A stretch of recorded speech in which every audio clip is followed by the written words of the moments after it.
manda un durísimo manifiesto contra el decreto de las Cortes del 24 de septiembre. Porque dice que el Congreso no ha sido convocado para crear nuevas formas de gobierno o hacer nueva Constitución, sino para restablecer la antigua dando vigor a las leyes anticuadas que convenga renovar, para hacer en las que rigen la variación que en alguna de ellas pida la necesidad y el bien común de la nación. Y dice, sobre todo, para aportar los medios para atender a los gastos de una guerra dispendiosa. No es ahora tiempo de constituciones, de leyes, de operaciones que piden un tiempo tranquilo y madurez de reflexiones y el sosiego de las pasiones removido el fermento que las agita. Dice además que considera ilegal que las Cortes obliguen a la regencia a obedecer sus órdenes. Y añade, el actual Congreso Nacional no tendrá en el ejercicio de la soberanía que deba y pueda ejercer ningún límite, ni habrá no quien sancione, sino quien tenga la menor parte en que pasen a leyes sus deliberaciones, cuerpo o persona que pueda en algún modo representar al soberano, y afirma que una soberanía tan amplia no la tuvo jamás ninguno de los reyes de España. Pues bien, con estas declaraciones que hizo el obispo de Orense, coincidiría Jovellanos en su correspondencia con Holland. Diría que las Cortes han dejado a la regencia con un poder ejecutivo puramente nominal, se han constituido en una sola Cámara, sin establecer ninguna especie de doble deliberación, y como las más de sus resoluciones se han tomado al golpe y a consecuencia de una discusión momentánea y no preparada ni meditada de antemano, es de temer que si siguen así puedan resultar algunas de grave inconveniente.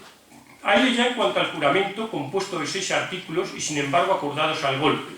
En el primero, que declara la soberanía de la nación sin explicación alguna, destruye nuestra antigua Constitución, porque Jovellanos siempre defiende que la soberanía es real.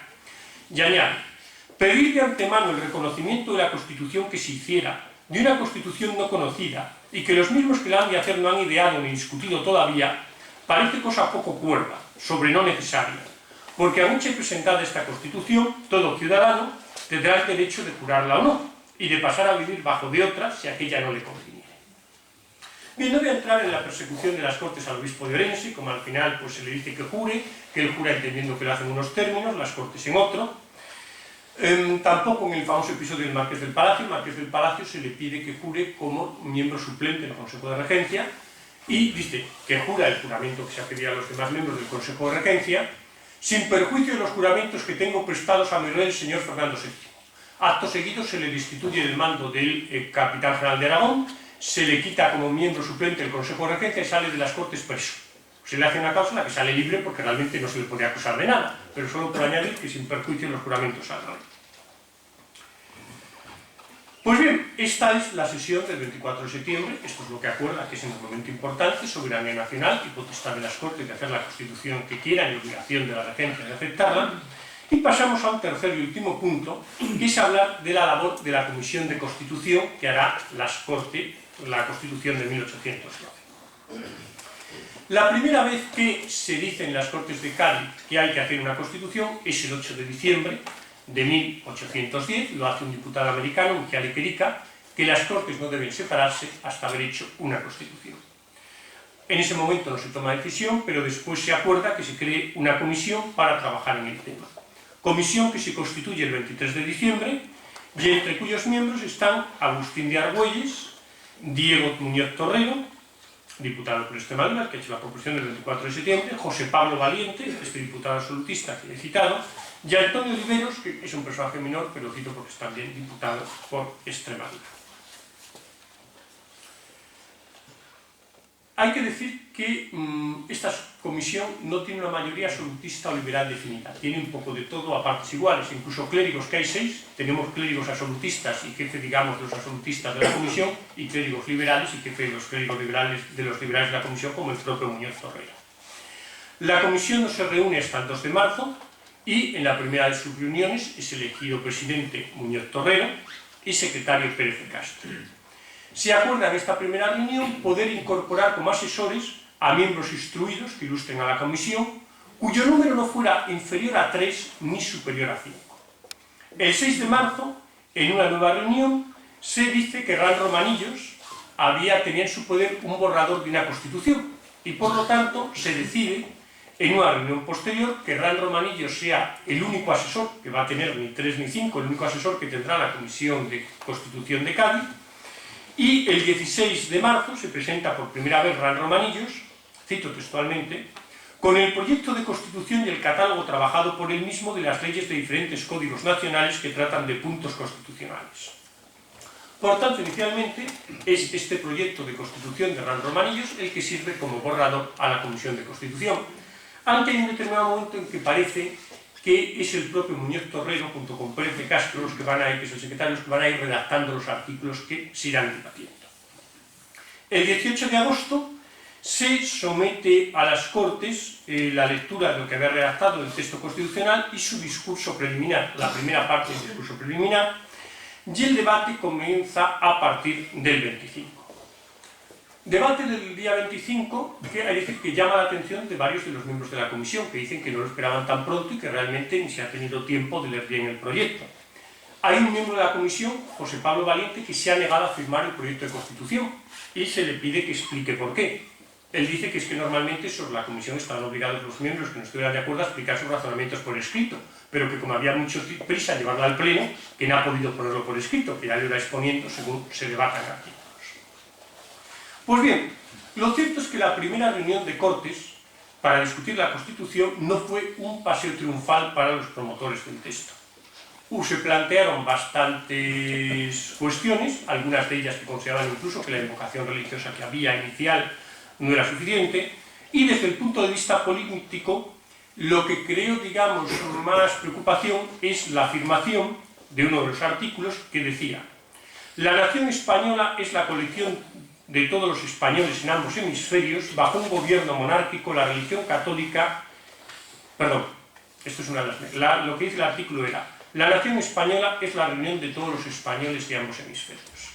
Entonces, varios de los diputados dicen que no, que España está ya constituida y que hay que decir más, que es datos del orden que he leído.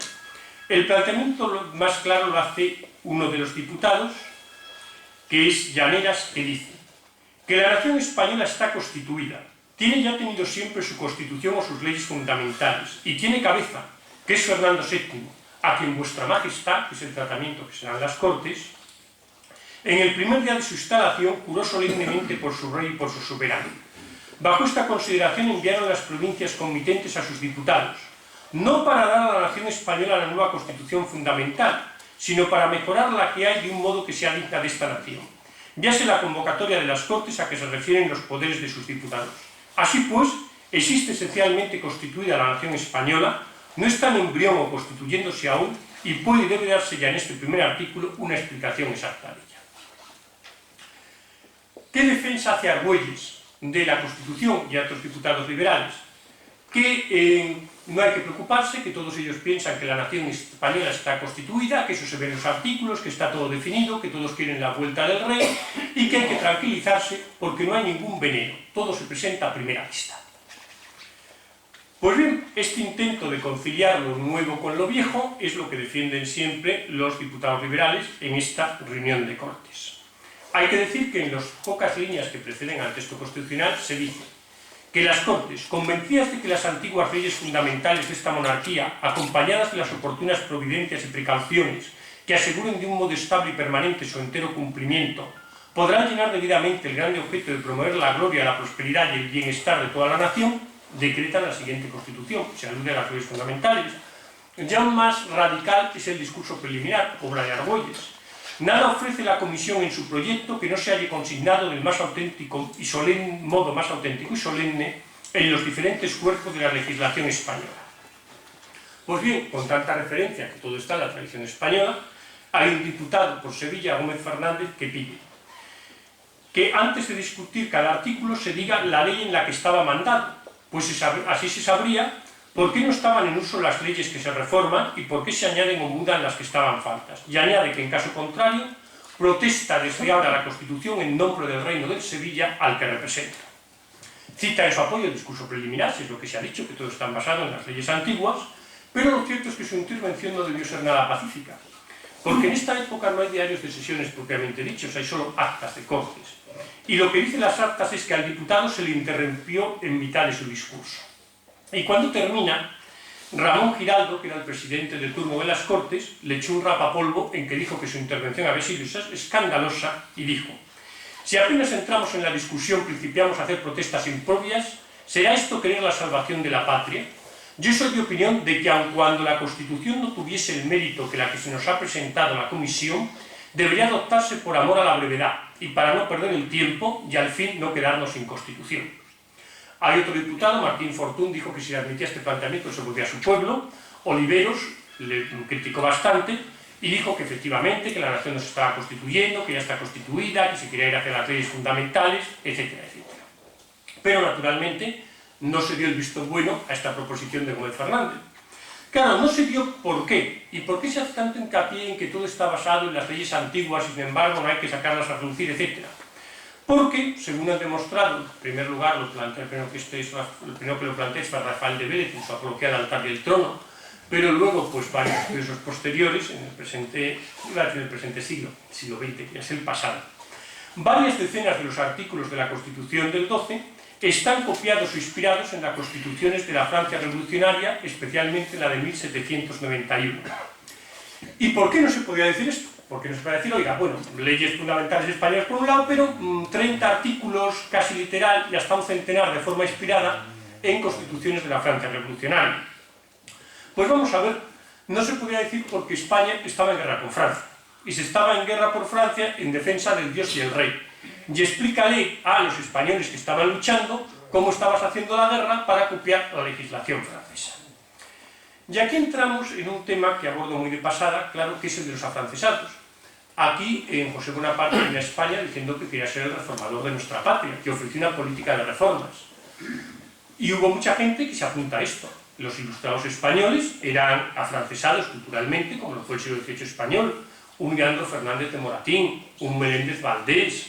Hay muchos personajes de relieve de la época, muchos de los ministros, Azanza, Farrell, Cabarrús, colaboran con el rey José por las reformas que ofrece. ¿Por qué no colaboran los liberales? ¿Por qué las gentes como Quintana no se sienten, digamos, tentados a ser afrancesados? Por lo que explica el conde de la Forest en su correspondencia con Napoleón, era su embajador en España, y por lo que recoge Hans Kureske en su obra sobre los afrancesados. Quintana era gran partidario de la revolución en época de Robespierre, pero Quintana no quería la revolución de Napoleón porque es la revolución hecha conservadora. Es decir, para los liberales, Napoleón no era el reformador que ellos querían. Para los liberales, Napoleón era un ser demasiado reaccionario. Y por lo tanto, por eso se mantienen fiel, digamos, a la independencia nacional, aparte que porque fueran sinceramente defensores de la independencia nacional, pero es que además políticamente Napoleón no era para ellos ninguna tentación, era demasiado conservador. Todo esto, sin embargo, no debe hacernos pensar que no haya también una influencia española en las Cortes de Cádiz. Es decir, el pensamiento tradicional español de la escuela jurídica salmantina del siglo de oro, de un Suárez, Vitoria, Molina, Pilcueta, etcétera, etcétera, es que el poder va de Dios al pueblo y del pueblo al rey, por lo tanto la nación cuando entrega el poder al rey se lo puede entregar con diversos grados de libertad, y una discusión en su tiempo con Jacobo I de Inglaterra, que en virtud de un versículo de Proverbios que dice per me reges regna, consideraba que el poder pasaba directamente de Dios al rey y por tanto el rey podía hacer lo que le daba la gana. Esa no es la escuela española, es luego quien lo defiende. Pero la gran duda aquí es la época de las obras de Martínez Marina, que plantea las teorías de cortes y habla de unas cortes idealizadas españolas. Pero el gran problema aquí era, ¿los diputados liberales de Cádiz conocen realmente la doctrina de la escuela jurídica del siglo de oro española? Cosa que no creo que conocieran tampoco los diputados realistas de Cádiz, porque el propio Martínez Marina, según demostró el profesor Prendes, jamás leyó los originales, lo conocía a través de un resumen en un par de volúmenes de un autor portugués cuyo nombre no recuerdo. Pues bien, aunque puede haber también una influencia nacional, no veamos solo influencia francesa, digamos que de 300 y pico artículos de la Constitución de Cádiz, pues los que influencia francesa clara serían un centenar. La Constitución en sí es de disposición francesa, desde luego nada que ver con la ley de partidas, por poner un ejemplo, novísima recopilación. Pues lo cierto es que en sí, el hecho de que estos diputados de Cádiz no quieran reconocer nunca que hay unos artículos copiados de la Constitución del 91, aunque no pudieran, pero tampoco con los años en sus memorias, no deja de ser significativo. Bien, yo no me voy a meter más ya con el debate ideológico de las Cortes de Cádiz, que no tiene sentido, pero sí quiero hacer hincapié para terminar en 3 puntos, muy sintéticamente. Primero, en la época de las Cortes de Cádiz, prácticamente todo el mundo en España era partidario de una reforma de las instituciones de la monarquía española. Esto lo reconoce el propio conde de Toledo. que entre todos los absolutistas y los demás diputados de su clase los había que confesaban la necesidad de introducir mejoras en el gobierno y pocos eran los que se negaban a ciertas mudancias, dando demasiadamente enojos los desórdenes que habían abrumado a España para que su remedio pudiese nadie oponerse del todo. Es decir, en 1808 había una voluntad general de reformas en la sociedad española. Ya hemos visto que el propio Fernando VII fue el que dijo convóquense Cortes. Segundo, y este es el problema, los diputados liberales de Cádiz no buscan un intento de consenso, sino que quisieron constitucionalizar y constitucionalizaron una constitución liberal muy avanzada y persiguieron a todos aquellos que se opusieron al proyecto que habían hecho de constitución. El caso más claro es lo que le vuelve a ocurrir al obispo de Orense, que además deja muy clara la postura de esta mayoría liberal de las Cortes del 12. El obispo de Orense jura como obispo de Orense la Constitución, pero dice que jura sin perjuicio de en su día reclamar contra alguno de sus artículos. Respuesta de las Cortes. Si ha tenido por indigno del nombre de español, despojado de todos sus empleos, sueldos y honores, y expelido del territorio español en el término de 24 horas, todo español que se negara a jurar la Constitución. De hecho, el obispo de Orense optó por ese pobrecillo portugués de su diócesis y evitarse problemas. Bien, años más tarde, este es el tercer punto que quiero resaltar, muchos de los que habían hecho la Constitución del 12 consideraron que se habían equivocado, que la Constitución del 12 era demasiado avanzada para la España de la época, porque claro, la Constitución del 12 para la España de hoy estaría bien, pues si quitamos aquello de que la religión católica única verdadera es la de todos los españoles, que hoy no sería admisible, si quitamos el apartado correspondiente al centralismo, que hoy tampoco se admitiría, lo cierto es que la Constitución de Cádiz nos da un régimen político no muy distinto al actual. Pero claro, para la España de hace 200 años, aquello era bastante inapropiado. Y muchos de los que habían hecho la Constitución, Toreno, Martínez de la Rosa, claro, Martínez de la Rosa era el que propuso, cuando las Cortes están ya en Madrid, pena de muerte para cualquier diputado que se atreva a proponer el menor cambio de la Constitución antes de 8 años de que esté en vigor. Martínez de la Rosa, ya durante el trienio liberal, al igual que Toreno, consideraba que la Constitución del 12 no debería haberse restaurado. En el trienio liberal, la Constitución del 12 no era por lo que se estaba preparando la revuelta liberal, es que Riego, cuando se subleva, le da por proclamarla, y como la había proclamado, no hubo más remedio que seguir. Pero cuando Martínez de la Rosa llega al poder en 1834, es totalmente anticonstitución del 12, lo que es el Estatuto Real, que es una especie de justo medio entre absolutismo y liberalismo. Eso ya era posiblemente demasiado tarde. Se llega a 1836, un pronunciamiento de los sargentos de la Guardia Real en La Granja lleva a que se restaure la Constitución del 12, pero los propios que lo han promovido ya son conscientes que la Constitución del 12 no es mantenible. Y en 1837 nos encontraremos con la primera Constitución de consenso de la España contemporánea, una Constitución de la que diría un extremo ilustre, Donoso Cortés, uno de los jefes moderados de las Cortes: vosotros habéis sido los albañiles, refiriéndose a los progresistas, nosotros los arquitectos, refiriéndose a los moderados. Y en 1837 sí, tendremos el primer consenso, por lo menos dentro de los propios sectores del liberalismo, no de los carlistas, que están en una guerra enfrente, la primera constitución de consenso. Pero en Cádiz no. En Cádiz no hubo esa constitución de consenso, en Cádiz se impuso una constitución demasiado radical para que pudiera ser aceptada por la España de la época, y eso está en las raíces de muchos de los enfrentamientos que tuvimos en la España posterior, en la España del siglo XIX, que también podrían haberse evitado si Fernando VII, cuando llega a España, hubiera cumplido lo que prometió, que es que convocaría Cortes, se haría una constitución, habría reformas, pero Fernando VII, a la verdad, se olvidó también de aquello. O sea que, por un lado, un absolutismo extremo, por otro lado, un absolutismo absolutamente a ultranza por parte de Fernando VII, que, como algunos dicen, nunca gobernó, sino que siempre lo gobernaron. Lo cierto es que la España del XIX fue una España especialmente convulsa. Y bien, yo no sé si he logrado dar un poco de luz al tema de las Cortes de Cádiz, la Constitución del 12, si por el contrario lo he oscurecido notablemente, pero bueno, he querido explicar que realmente el tema es un tema complejo y que hoy en día uno de los problemas que correríamos es dar una versión demasiado simplista de lo que fue y de lo que representó la reunión de las Cortes el 24 de septiembre de 1810 y la Constitución de Cádiz el 19 de marzo de 1812. Muchas gracias.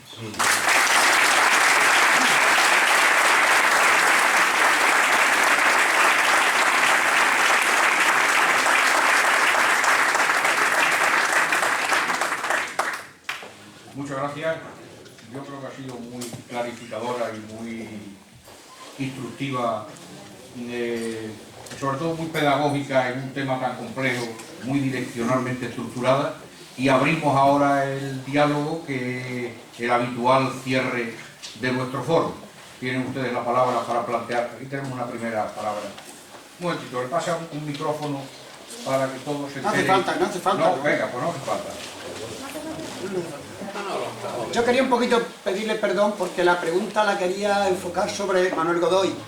Hace unos días leía yo en la prensa un reportaje sobre la expedición, la empresa científica de Malespina, que tuvo un nivel científico a nivel de los franceses o los ingleses, que entonces eran los punteros, y cuando viene Malespina a Madrid, pues aquello tan importante, Godoy, al que le nombran como el dictador y el sultán, coge aquello, lo hunde, a Malespina lo mete en la cárcel y después lo echa.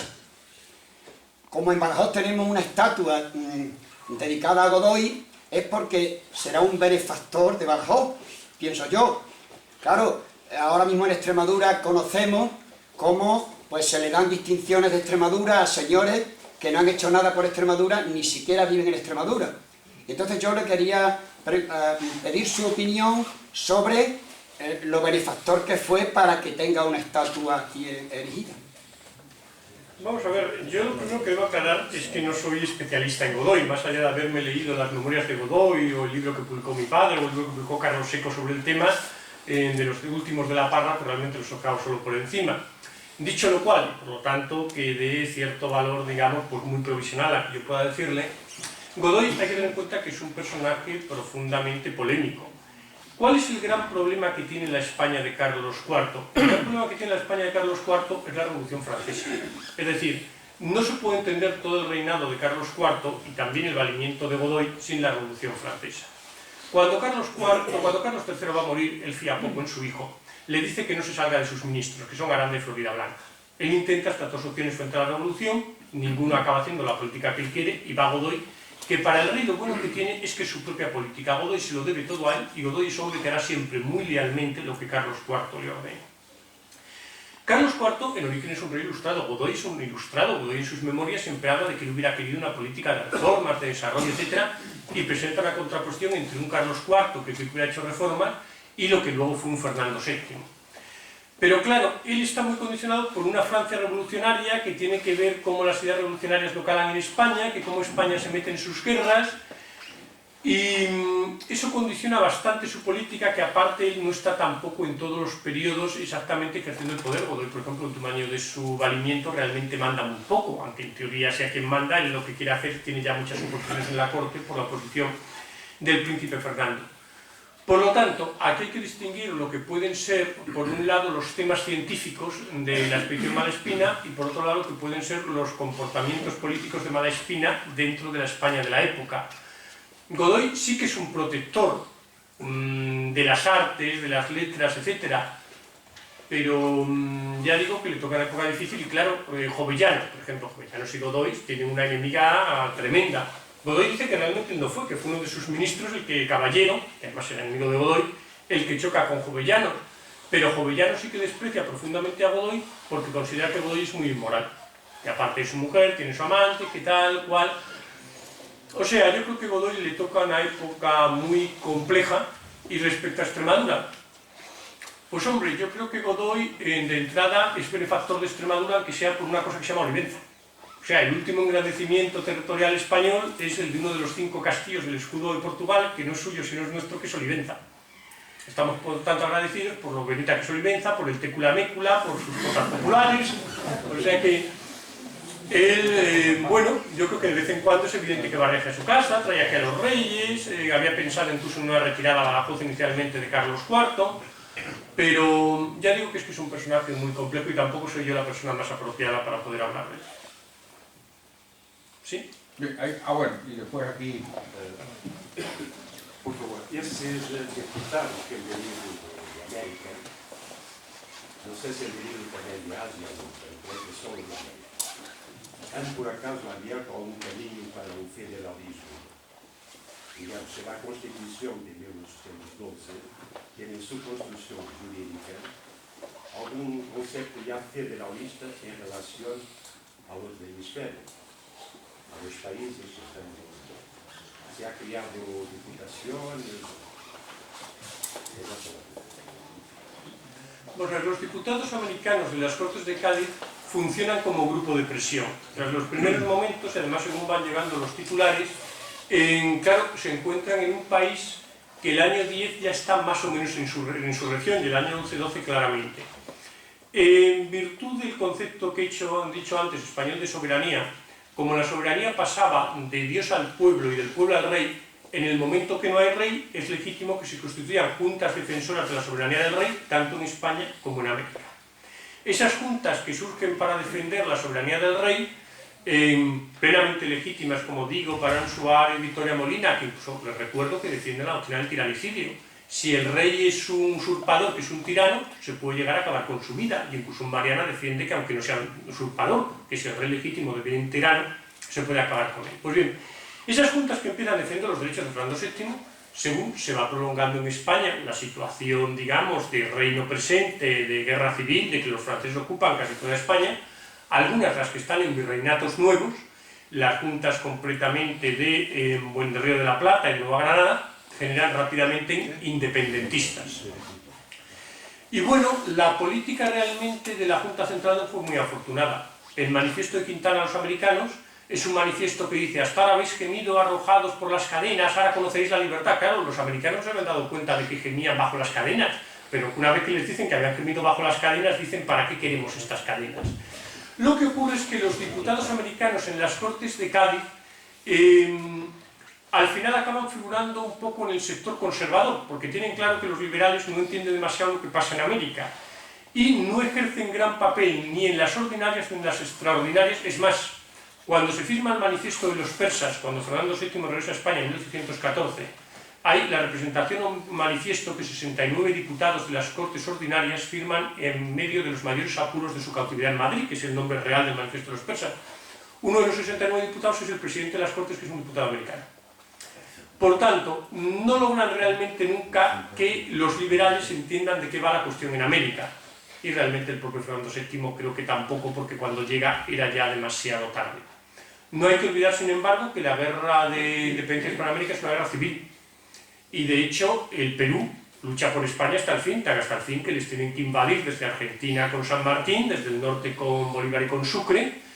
Y luego otra cosa muy curiosa: la independencia de México en 1821 la hacen los que habían estado luchando hasta entonces por España.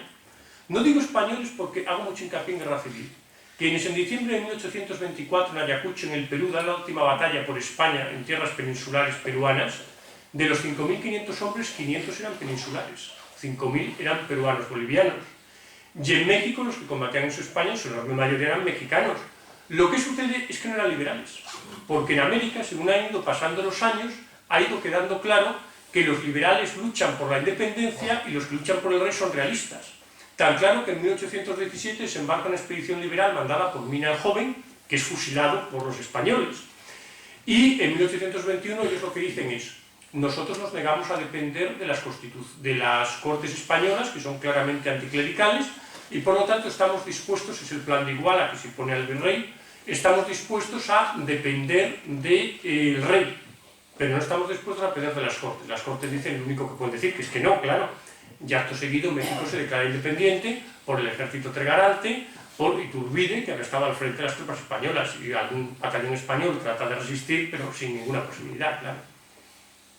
Pero de todo modo, digamos que hay una igualdad de ciudadanía en todos los dominios de España.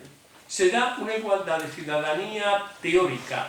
Digo teórica porque no se da igualdad en la representación. Habida cuenta de la población, si se hubiera dado una igualdad de representación por población, la representación española de las Cortes hubiera sido minoritaria frente a la representación americana, e incluso la propia representación asiática, como muy bien he recordado antes, pues hubiera sido de orden a razón de unos 50.000 y unos 40 diputados, algo por el estilo. Es decir, que aquí, en vez de los dos que se le dan. Por tanto, no sé, teóricamente sí, en la práctica, con respecto a la población, no. Hay que otra cosa, habría que ver si los propios criollos americanos hubieran querido esa igualdad porque ellos eran muy pro América para los criollos, pro América indios y castas y negros, pues ya hablaríamos. Bueno, Luciano. Sí. Bueno, te felicito en primer término por la magnífica conferencia que ha dado y aprovechando la oportunidad, no sé si se oye. ¿Sí? ¿Sí? ¿Ahora? Y aprovechando la ocasión, quería saber tu opinión sobre dos cuestiones sobre las cuales en general casi siempre se pasa por alto, pero que yo creo que son importantes y son esclarecedoras, pues para entender la actitud de Fernando VII a su regreso a España, la actitud de traición al pueblo español cuando regresa a España, y para entender incluso la precaria vida de la Constitución de Cádiz, aparte de los defectos técnicos, la precaria vida política, incluso la propia vida política de España durante el resto del siglo XIX, incluso en gran parte del reino. El primero es la coincidencia entre la vuelta de Fernando VII a España, que como sabemos llegó a España el 14 de marzo y llegó a Valencia, se negó a hacer, como todos sabemos, el trayecto que le había recomendado la Junta Suprema, y se fue a Valencia, donde llegó el 16 de abril. Recibió al representante de la Junta Suprema y el día, me parece que fue el día 5 de mayo, promulgó el decreto aboliendo ya la Constitución de Cádiz. Entonces, el primer hecho sería la coincidencia de esta vuelta de Fernando VII a España con la restauración borbónica en la persona de Luis XVIII que está teniendo en ese momento lugar en Francia. Que yo creo que justifica perfectamente y la vuelta de los Borbones a Francia, que significa el regreso a Francia del absolutismo, luego se verá matizado naturalmente por la carta otorgada un mes después, en junio de 1814, pero de hecho, en los primeros meses de 1814 está volviendo el absolutismo a Francia. Y lógicamente, necesariamente esto tiene que ser de una influencia total para el comportamiento, para la conducta de Fernando VII a su regreso. Y el segundo hecho sería lo que en palabras de tú y en el concepto de tu compañero, el profesor Negro, Ignacio Negro, lo que él llama la debilidad del liberalismo español. Es decir, una debilidad en la que toma, pienso yo, buena nota Fernando VII cuando llega a España. Fernando VII se da cuenta que España sigue siendo absolutista, claramente, no solamente porque él pone el ejército a su disposición, sino porque se da cuenta perfectamente por el manifiesto, además de los persas, de los 69 diputados que tú citados. Y, naturalmente, pues eso va a condicionar, esa debilidad de la revolución liberal va a permitir a Fernando VII morir en su cama cerca de 20 años después. Y va a obligar al liberalismo, a la muerte de Fernando VII, a pactar con el absolutismo no carlista, es decir, con la derecha tradicional española y con la nobleza. Y de ahí, pues también la debilidad de la que habla Negro, y yo estoy perfectamente de acuerdo con él, que tiene pues el liberalismo durante todo el siglo XIX y gran parte de Bien, plenamente de acuerdo. Es decir, aquí el problema es que Fernando VII, según parece, cuando llega a España no tiene una idea clara de si curar o no la Constitución de Cádiz.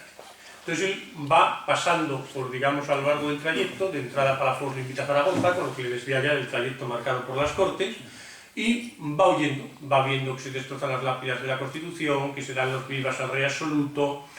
Es más, cuando va a llegar a Valencia, en su entorno, por cierto, hay un personaje muy interesante, extremeño, el Marqués de Labrador, que posee nuestro embajador en Viena, bastante más listo que se suele decir, lo que pasa es que a Viena fue con las instrucciones que fue, que son muy permeables a lo que va sucediendo y le van aconsejando, y él cuando va a llegar a Valencia es quien ordena a Elío que haga el discurso que hace Elío.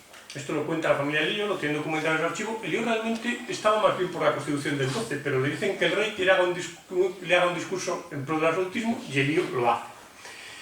Y cuando llega el cardenal Borbón, como representante de las Cortes, es la famosa escena en que el cardenal Borbón le da la mano para que se la bese, con lo cual le concedería la soberanía de las Cortes. Fernando VII dice que un jamón y que le bese el otro la mano, y al final el cardenal Borbón cede, le besa la mano.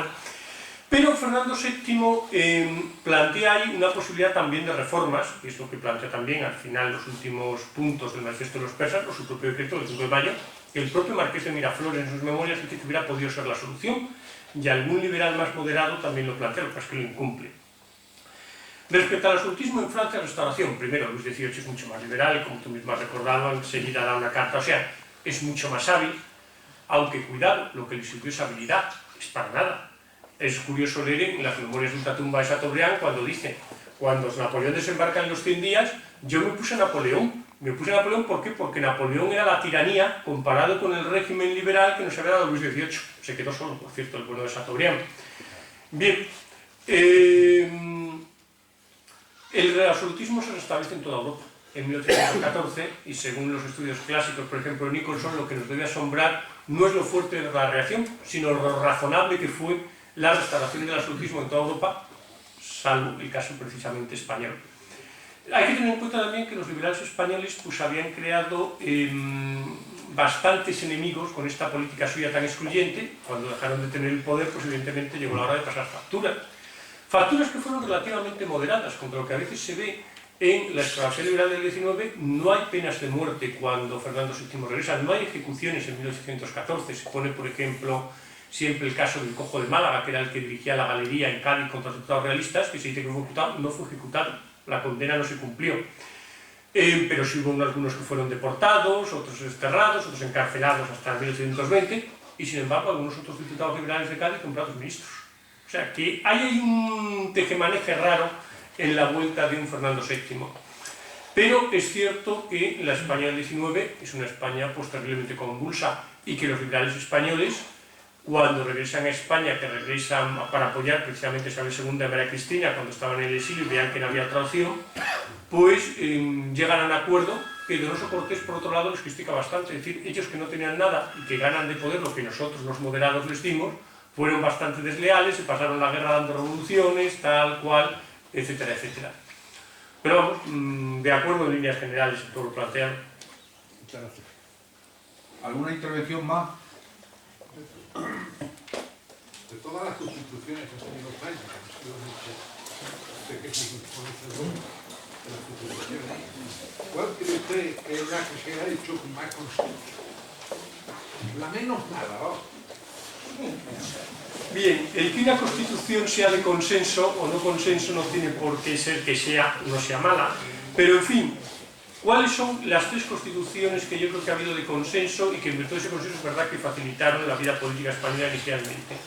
La primera, la de 1837, que no sé por qué los moderados se emperraron en cambiar en el 45 para hacer pocos cambios, pero destrozando así ese consenso consiguió el 37, que hubiera sido yo creo que mejor mantenerlo.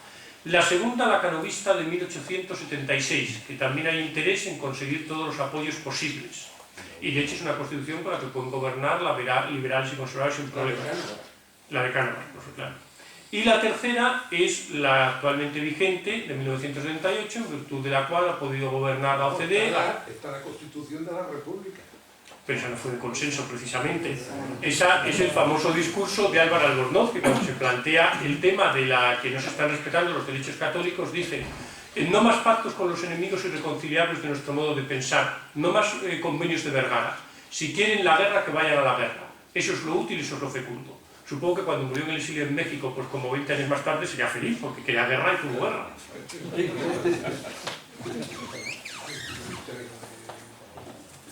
¿Alguien más desea tomar la palabra? Bien, pues entonces, muchas gracias a ustedes por su presencia, por su atención y naturalmente muchas gracias a la Económica por acogernos y a nuestro conferenciante. Buenas noches.